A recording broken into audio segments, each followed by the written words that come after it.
Welcome to the Center in the City podcast. I'm your host, Wade Brill, and during this series, I'll be interviewing various thought leaders, wellness experts, and humans on how they practice sustainable self-care and mindfulness.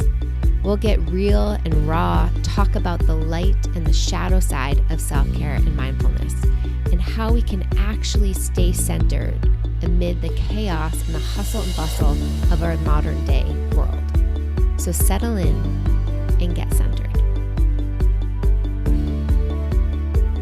This podcast episode is brought to you by Centered in the City, a virtual on-demand self-care and mindfulness platform with over 100 different meditations, journaling prompts, nourishing recipes, and Pilates flows, all designed to support you feeling calm, focused, and energized as you live your life in this modern day world. For more information, head on over to centeredinthecity.org and claim your 7-day free trial. Notice how much better you will feel by having a consistent practice to support you staying centered. Now, for Mental Health Awareness Month in May, I am excited for every podcast episode that is released this month. I will have a new exciting offer to support you prioritizing your mental health. So this week, for the first 5 people who sign up to Centered in the City after listening to this podcast, you will get a free one-on-one coaching session with me where I will support you anchoring into your ritual, helping you design it, answering any of your questions, and us getting really clear on your values and what you want to be creating. So head on over to centeredinthecity.org, sign up, be one of the first 5 people to sign up, and we will email you and welcome you to then schedule a one-on-one session with yours truly. Welcome back to the Center in the City podcast. Today, I am so excited to have Bhanu Harrison with us. She is a licensed clinical social worker, and she is a meditation teacher from UCLA, as well as a trauma-informed mindfulness facilitator who taught at UCLA. So she happened to be one of my teachers during my training. And Bhanu just has such a wealth of knowledge and passion for our nervous system, for what's happening within us around trauma and processing trauma within the body and mind, as well as building our self-regulation techniques and skills. So I'm so excited to have her on this podcast because when I learned about my nervous system and really connected to that layer of my body, it completely changed the way that I relate to my anxiety. It changed the way I related to my body. It was just a very powerful shift. So I hope you enjoyed this episode and get a lot of awareness about your own nervous system, about how you can work to gain some self-regulation techniques, and how our meditation practice helps us build awareness of what's happening inside the body. So settle in and let's get centered.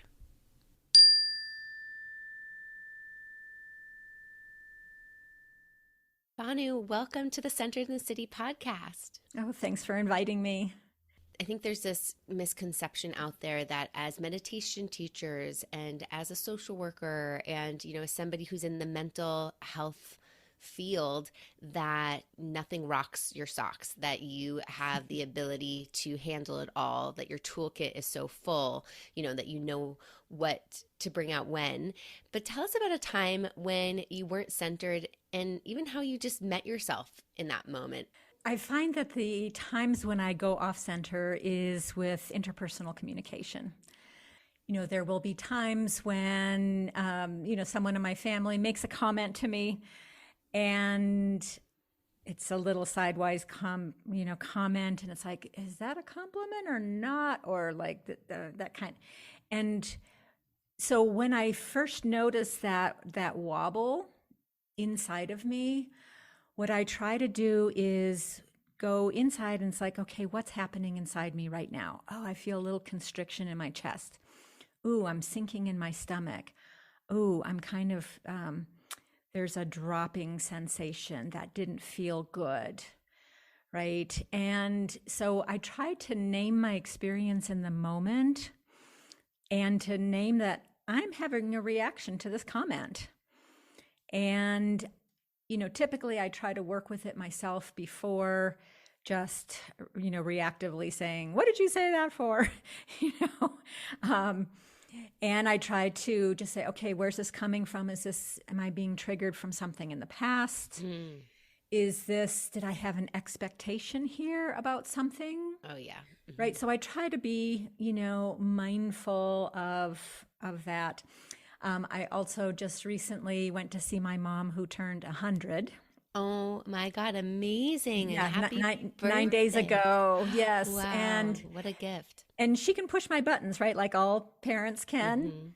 And so as I've cared for her, over the last 9 years more intensely, I've just had to take a deep breath, and it's like she's 100 years old. And I have to notice, how old do I feel right now? And a lot of times with my mom, because she's the only parent I have left, it's like, oh, I feel like a teenager. She just made a comment about my hair. And it's like, I feel this rebelliousness coming up. And it's like, wait a minute. She's 100. She, whatever. So, but I have to, for me to be able to stay present with her and kind and patient, I need to reflect on what's happening inside of me. Where's this coming from? And then, take a few breaths, feel my feet.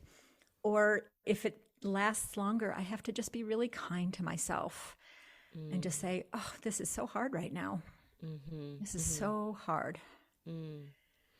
Yeah, you just shared so many things I want to touch on. And I'm curious, how do you think your meditation practice helps you tune in to notice what's happening in your internal system so that you can meet yourself in that moment? I'm trained as a clinical social worker, and specifically in somatic experiencing, which is a body-centered somatic practice for resolving and unwinding trauma. And so a big part of that process is something called interoception, which is the ability to track sensations in the interior of our body. Sensations in organs, in muscles, tension, looseness, gurgling, those kinds of things. So I've had 20 years of training in tracking my own sensations and helping other people track sensations. So it's a real easy go-to for me. And I had a prior career as a body worker. So I also had the touch experience of touching bodies as a professional and sensing shifts and changes in the physiology of my clients' systems as I worked on them. So that has been very helpful. Why do you think that having language for what's happening in the body, the interoception work, because I do that a lot with my clients as well, the somatic work, I have felt that's been huge for my own growth, and I see it with my clients. But tell us what's kind of happening and why it's important to explore the present moment experience through sensation, especially what's happening on the inside. So our bodies are always in present time, always. So when I have an emotional response to something that's said to me, whether I may be having an anxiety loop in my head, if I don't take it to the body, I'm always kind of in the future or the past, or I'm running my storyline, and things don't shift. But if I can just say, okay, wait a minute. Oh boy, my throat is really tight and my heart is beating. Oh, I must be feeling a little worried or anxious about something. What it does for me is like, okay, these are sensations in the moment. I can drop the storyline and I can attend to what would help my body feel a little more comfortable right now. Right. So it kind of takes this, huge thing that I might be spinning in my head, or my emotions might be really heavy or edgy. And I just bring it right back to the present moment, because the body is always in the present moment. Yeah. And I love that you're normalizing that, because sometimes I think people can get a little like, whoa, that sounds woo-woo, to turn in and be like, do I feel heat or tingles in my body right now? But it's grounding us into what's here and now versus in the head and the stories or the future tripping or the rumination that we're so easily entangled in. Yes. And the key thing here is whatever our mind and emotions do, our body follows, right? So if I am tripping out into the future and worrying about something, my body is going to experience as if that is happening right now. So the anxiety that I might feel about something 10 years down the road it's not even happening in the present moment. But my body's responding as if, because the body is only in the present time. And so by paying attention to my physiology, to what's happening inside of me, it makes a huge difference. And for those interested in a really good book, it's kind of an older read right now by Candace Pert. It's called Molecules of Emotion. And she did some of the beginning work with the receptor sites, the lock and key system, early in the 60s and 70s. And she said every emotion has a neurotransmitter correlate in our body. And that the gut and the digestive system, as you probably know, have the second highest density of neurotransmitter receptor sites, second only to the brain.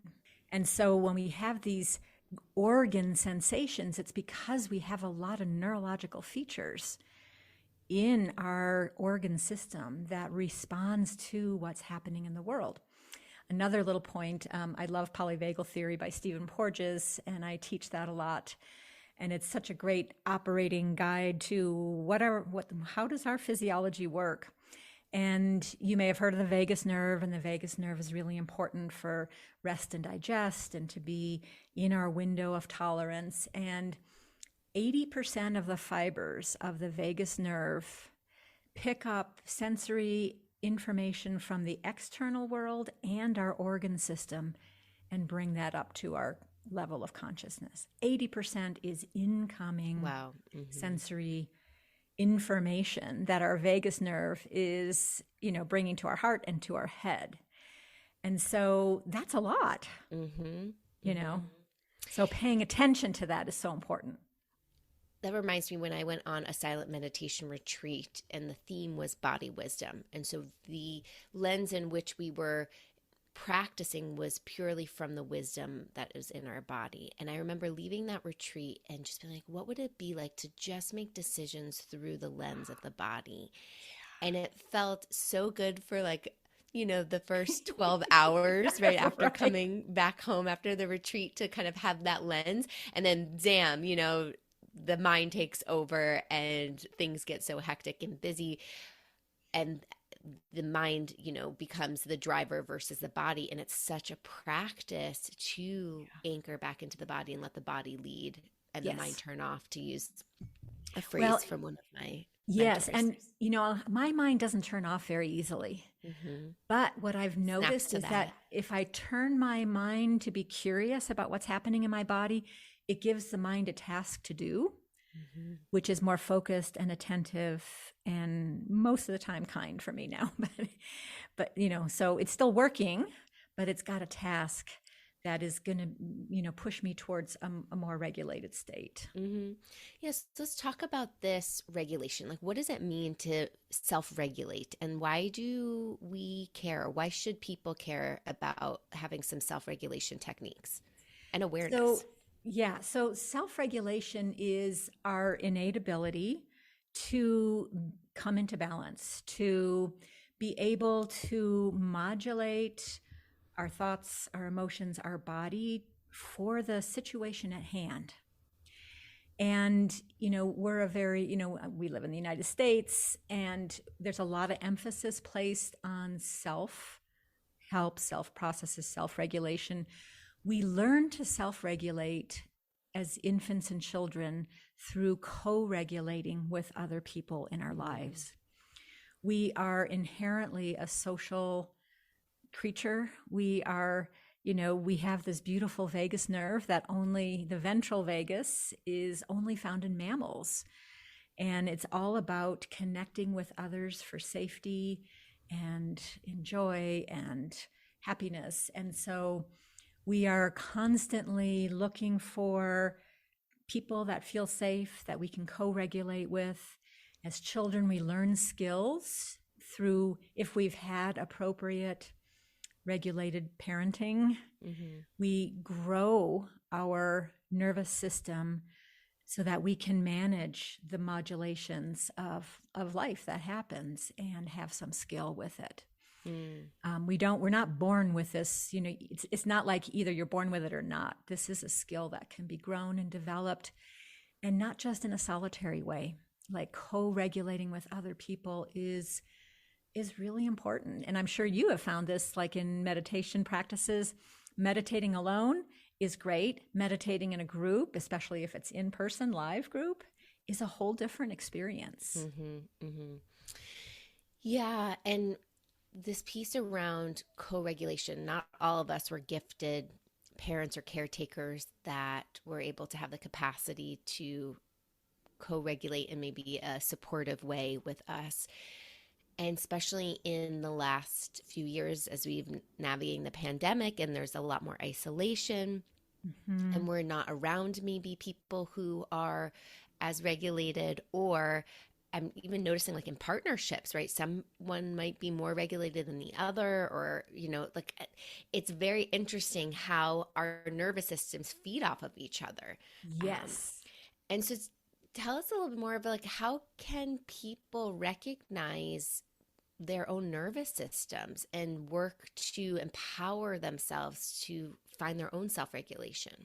Yeah, what a great question. I could talk for hours on this, so I'll try. I love this. I love this. And you have so much wisdom around this. So we have a built-in kind of radar system that Stephen Porges, who developed Polyvagal Theory, calls neuroception. And it's kind of under the level of our conscious awareness. And it's the ability of our nervous system to scan for safety or danger in our outside environment, within our own bodies, and between us and another. So we have neuroception in 3 dimensions: in the environment, external environment, internal body environment, and between each other. And so I like to think of neuroception like your Norton antivirus program on your computer, that it's always scanning in the background, but most of the time you don't even know it's working, right? And so we pick up cues from the environment, from people, from inside of our body that we label due to past experience as either safe or not safe. This is where the mind can get a little judgy, right? We have to be, And it's actually, not so much the conscious mind, because our nervous system, our nervous system is basically designed to either protect or connect. What is a choice? Can I connect right now in this environment with this person, with myself, or do I need to protect myself? And the body will always prioritize protection over connection, right? Because the nervous system is uniquely designed to keep us alive. Yeah. And so, the beautiful thing about neuroception is, as we get curious about our body, about our reactions, about our thoughts that we're having in a situation, that mindfulness piece, noticing what's happening in the present moment with curiosity, openness, and non-judgment, we can say, oh, when that person walked in the room, ooh, I tightened up. Oh, interesting. There's some detection of not safe. So, and so that's like the first little glimmer, right? And it's like, oh, does this person remind me of somebody from my past where maybe there was a threat? Is there, do I have any experience with this person? This is where biases come in, right? And, and then orienting is like, okay, in this room with these people, with that person, am I safe enough, right? Do I really need to have this? Deb Dana has a great kind of inquiry question of, in this environment, doing this activity with these people, is it necessary for this reaction to be happening for my protection? right? Or is this something from my past that's reminding me of something that was dangerous in the past and just trying to protect me? And so it brings it right into the present moment in this environment with these people doing this thing. Are my responses appropriate? Are they necessary? And in some cases, and this is where COVID kind of really skewed things, because all of a sudden our neuroception when we were out and about got really skewed to, we all really got good at 6 feet, right? Right. Figuring out where the 6 feet line is, and, oh, that person's not wearing their mask right. And, oh, I don't feel let's safe. not even make eye contact because I don't feel safe. Yes. And those are all the features of this ventral vagal system that help us detect safety with others, is languaging, how our modulation of our voice, our smile, our facial expressions, our eye contact, all of those things help promote safety. Yeah. And so many of those were taken away with COVID. And so more people are a little more hypervigilant now. That's that neuroception kind of being on guard for things. And it's had an effect, right? Yeah. I just want to give even a live example to what you're highlighting. Yesterday, my husband and I were on the train coming back from the airport. We're exhausted. Our train is stopped because of a delay with, another train on the track. And this man who's in our car is definitely having some sort of mental breakdown or something, where he's kind of screaming. He's not hurting anybody, but he's kind of hitting his head and screaming in his own way. And we're sitting pretty close to him. And it first happened, it was kind of like, oh, I could feel my nervous system get like, oh, let's be on guard. And again, I'm there with my husband, right? So we're connecting. Your co-regulation. Yeah. And then also in the space, right, with everybody else who's in the train. And I'm there, and he's, continue to scream. My nervous system is different than my husband's. My husband's a little bit more kind of grounded. I start to get like, oh, let's maybe think about moving. And in that moment, I noticed I had to pause to check in with myself and say, okay, are you really feeling unsafe and need to move and be able to articulate this to your husband? Or can you stay here and just breathe and be with it and kind of, let the experience continue to happen? Because what I notice is sometimes we can get into arguments if I don't ask for what I need in that moment with my nervous system. Because I can't assume that he knows that I'm spiking as high or getting as activated as I am. And he's having his own experience. And so it's so important to have this insight into our nervous system, because our nervous system is really running the show. And I don't think we realize how much power it really has over us. Yes, exactly. I have another example, very kind of similar to yours, a clinical example. I was working with 2 sisters once, independently in individual sessions, and I taught them about Polyvagal Theory. When you're too high in your sympathetic, which Stephen Porges calls it the yellow zone, or too collapsed during your freeze response in the red zone, and not in your green window of tolerance where things are flowing. And so, one of them shared that, we had an argument during a family dinner, and boy, I went yellow. I went right into my sympathetic, and the other person's, we started to haggle. And then my sister said, I can't do this now. I'm in my freeze red zone. Can we both talk when we're green? Let's check in later in the week. And so the one that was in the sympathetic called a few days later saying, I'm back in my green zone. I'm willing to talk about this now. Let me know. And the one that was in the red zone and her freeze collapse said, no, I'm not quite back there yet. And so another couple of days went by, and then they were able to talk about it. And the beauty of it wasn't a thing of like, well, what's wrong with you? How come you can't talk with me about this? It's just like, my nervous system is not in the place where I can have an open, clear discussion with you about what happened. Yeah. And knowing that if they probably connected when they were in their yellow or red zones, things would be said that they didn't really mean, right? Or things would be interpreted in a very different way, and how important it is to connect when you are in your green zones. Yes. And, the person that's in their fight, flight, sympathetic is going to want to fight. right? Which can push the person in their freeze collapse even deeper into the freeze, where they want to disconnect, where they want to move away, where they don't want to talk. And then there can be shame on both sides, like, oh, I'm so sorry, Right.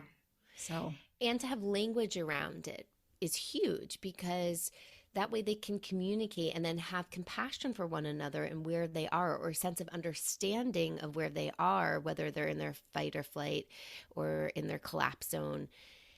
And then have a little bit more understanding of, okay, like, this is a process. We're not frozen like this. Yes. I think the temporariness of our nervous system responses is really important to understand, and to realize it flows like water, and it will eventually kind of flow into a different state. Yes. So another great question is, what does my nervous system need right now? Yes. Right. And when we understand the nervous system, like if you're in your fight, flight, yellow activated zone, to sit still for a meditation, that can be really hard, right? Because that yellow sympathetic nervous system is all about mobilization. So I'm going to go ride my bike, or I'm going to do a 10-minute walk, or I'm going to do, 30 seconds of jumping jacks, right? We can all fit that in, just to like, let's Process it. Process the system I'm in.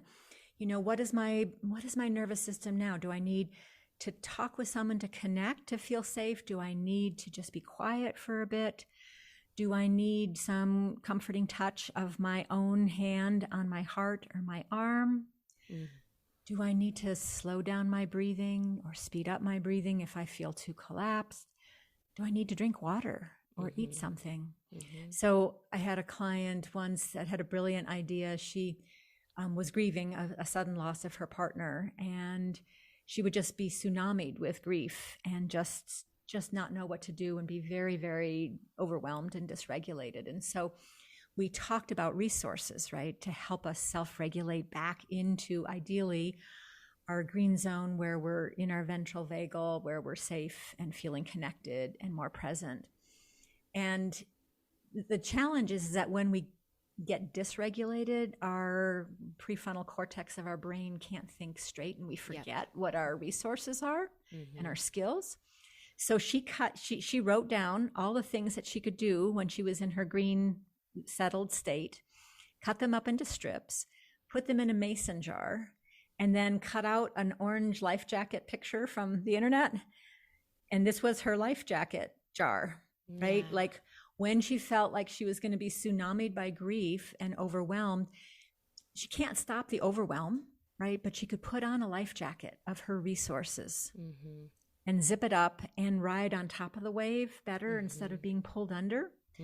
And it was simple things like, look at the mountains through the window, get a drink of water, stretch, pet your dog, and really feel the fur, eat something, take a deep breath, right? So these are all very accessible resources that everyone can incorporate. And the fact that she had a jar so that when she knew she couldn't think of them, she could just pull one out. And it didn't really matter which one she pulled, because they were all going to help move her, slowly and gradually back into more regulation. I love that idea. And pointing out the pre-work that she did, right? That she was intentional about creating a list of things that support her coming back to her green zone, to this balanced, regulated state, place them in that jar, because we can't learn how to swim in a tsunami. So when she was feeling that tsunami, right, she could just pull something out and connect with it. But she did the pre-work to support herself, having that life jacket available. To keep her afloat. I recommend to all my clients and students, write this put it in your phone.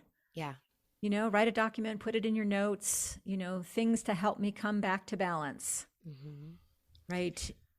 And it can be all sorts. What is it that you enjoy? What is it that brings you a sense of calm or delight? Maybe it's noticing colors in your environment. Maybe it's drawing. Maybe, I'm a knitter, so I knit every day, and it's just so wonderful. Gardening, cooking, Really mindfully taking your morning drink and just really tasting and sensing it, laughing with another, talking with a friend, prayer, faith, yoga. I mean, there's just an endless.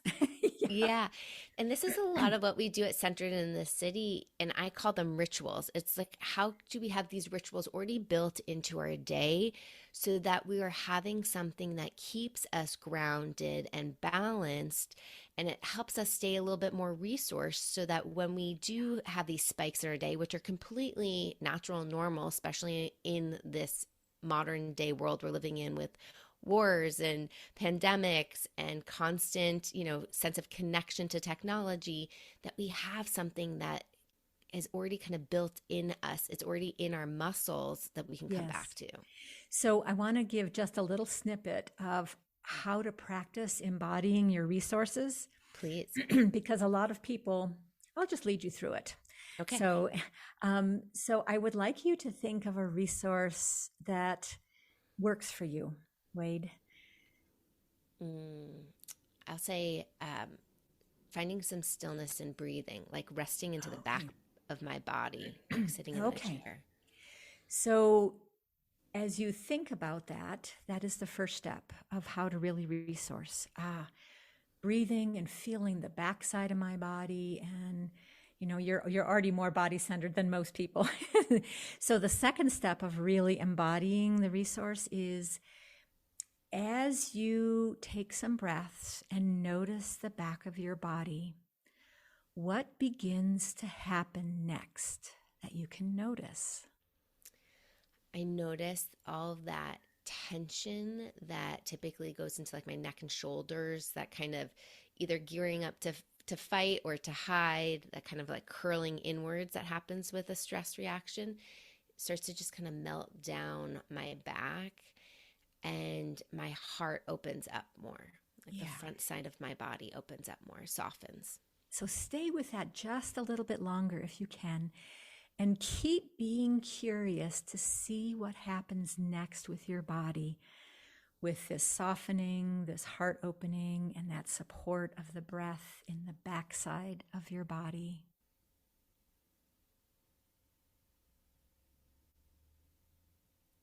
There's this like internal Yeah.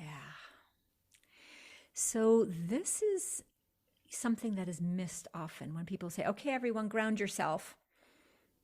And then they move on. That's just the first step, right? So for me, I live in New Mexico, and we have really big sky. And so for me, the sky is a resource. So when I look at the sky, that is a resource. And I could just stop there. It's like, oh, sky, yes, beautiful sky. But the most important piece is, and as I look at the sky, what begins to happen in my body? And then staying with that, because this is how we're wired, is that we go up into activation in our sympathetic or our freeze response very quickly, because we're wired for protection. But to come down out of that activation and settle into more regulation takes so much longer. Because our body has to metabolize and process stress hormones, cortisol, adrenaline, all the stuff that's been held in the freeze response. It takes time to come back into regulation. And so the additional inquiry question of, what do I notice beginning to happen in my body when I think of or do my resource?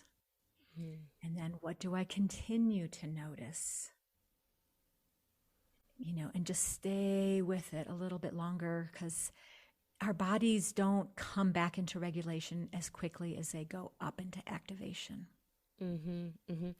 Yeah, and it's something, you might have taught me this, of when you see animals in nature, right? Like a gazelle getting chased by a lion, and they escape and get away. At the end of that stress reaction that the gazelle just had, they then shake. And they're quiver, shake, stomp, snort.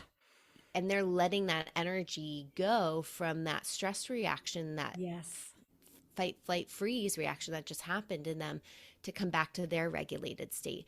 But as humans, we don't really have that practice innately in us. And so it's really important for us to resource to self-regulate. Yes, we actually do have that process innately in us, but our mind overrides it. Right. Right. And it's not kind of also like socially acceptable practice. Right. Yeah. And, there are some, trauma release exercises where you consciously, okay, we'll just shake.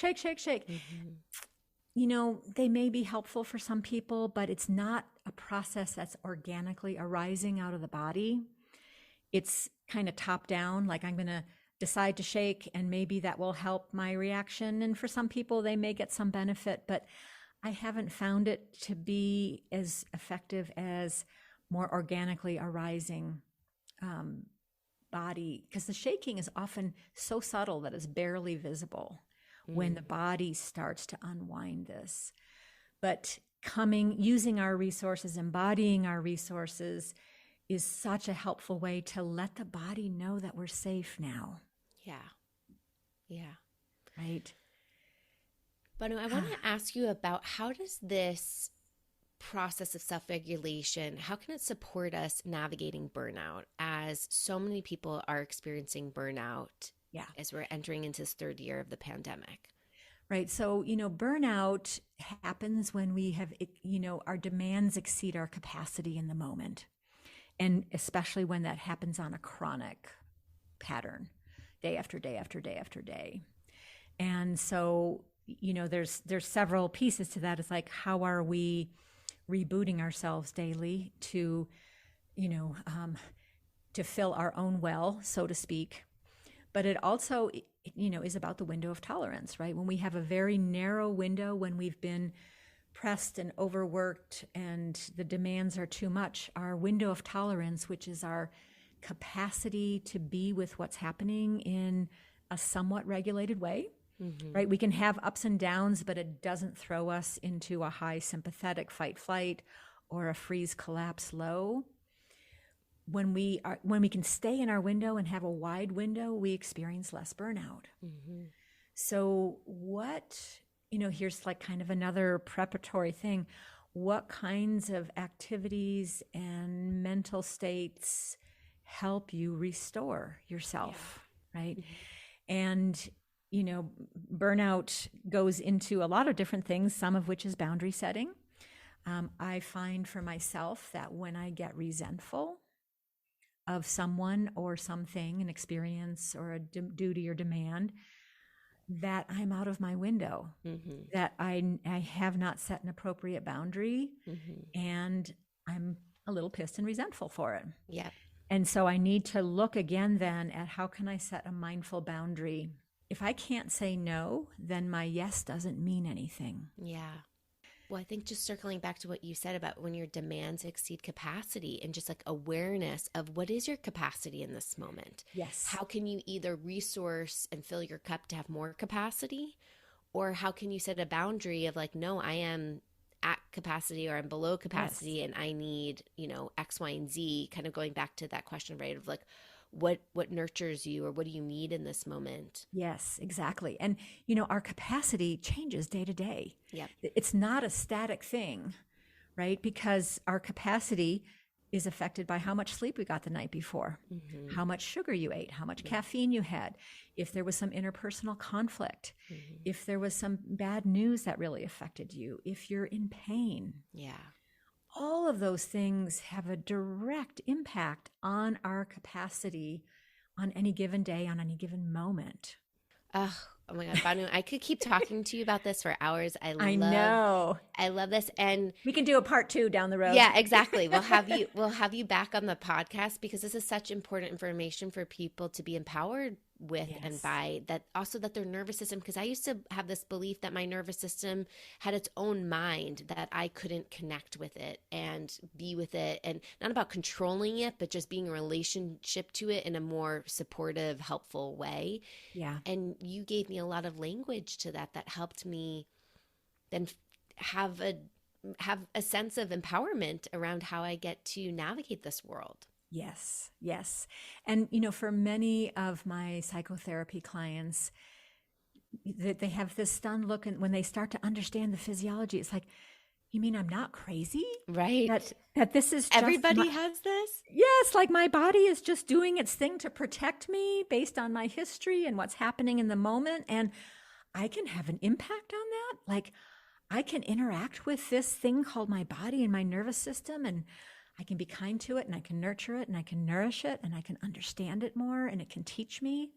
Yes. Oh, it's huge. It's huge. Such a huge shift. Yeah. Oh, God, what a gift.